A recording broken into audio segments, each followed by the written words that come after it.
நான் ஒரு சின்ன யோசனை சொல்றேன், கேட்பீங்களா? சொல்லுங்க சார். நான் உங்களுக்கு கார் டீலர்ஷிப் வேணும்னா எடுத்து கொடுக்குறேன். இந்த ஆட்டோ ஓட்டுறதெல்லாம் விட்டுட்டு நீங்க கார் கம்பெனிக்கு பேசாம ஒரு ஓனரா இல்லாமே, நல்ல இன்கமும் வரும். உட்காந்த இடத்துலயே இருந்துகிட்டு கை நிறைய சம்பாதிக்கலாம், சொகுசாவும் வாழலாம். என்ன சண்முகம் பேசாம இருக்கீங்க? ஏன் சார், நான் ஆட்டோ ஓட்டுறது உங்களுக்கு கௌரவ குறைச்சல இருக்குதா? அச்சோ, இல்ல நான் அந்த அர்த்தத்திலாம் சொல்ல. அப்படி இருந்தா நான் ஏன் உங்களை தேடி வரப்போறேன்? அப்புறம் என்ன சார், என் வேலையை நான் பார்க்குறேன், உங்கள் வேலையை நீங்கள் பாருங்க.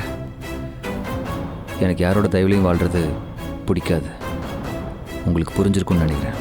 அதுக்கு இல்லை சண்முகம், நீங்கள் இந்த மாதிரி ஆட்டோ ஓட்டிக்கிட்டு சிரமப்படுறத அனு விரும்ப மாட்டா. இங்கே பாருங்க சார், உங்கள் பொண்ணு விருப்பப்படுற மாதிரிலாம் என்னால் வாழ முடியாது. அப்புறம் அவங்க ஒரு ஆட்டோ டிரைவரை தான் விரும்பினாங்க. நீங்களும் ஒரு ஆட்டோ டிரைவரை தான் உங்கள் பொண்ணுக்கு நிச்சயம் பண்ணீங்க. நான் இப்போ எப்படி இருக்கேனோ அப்படியே என்னை ஏற்றுக்க ட்ரை பண்ணுங்க சார்.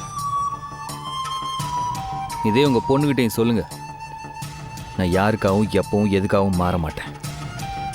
சரி சண்முகம்,